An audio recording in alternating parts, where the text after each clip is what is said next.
Hey guys, hello. আমার শরীর খুব অসুস্থ। প্রায় এক সপ্তাহ ধরে আমার শরীরটা খুব অসুস্থ যাচ্ছে। তবু এক সপ্তাহ আগে আমি ভিডিও দিয়েছি। আজকে 2-3 দিন হলো আমি কোনো ভিডিও পোস্ট করতে পারিনি ইউটিউবে। আমি ইউটিউব টিমের কাছে বিশেষভাবে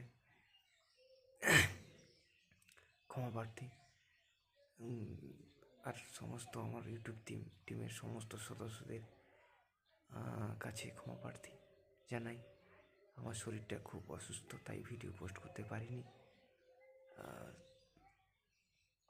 সবাই আমাকে পারলে ক্ষমা করে দিও। আমার শরীরটা সুস্থ হলেই আমি ভিডিও নিয়ে আসবো। প্লিজ আমাকে ক্ষমা করে দিও।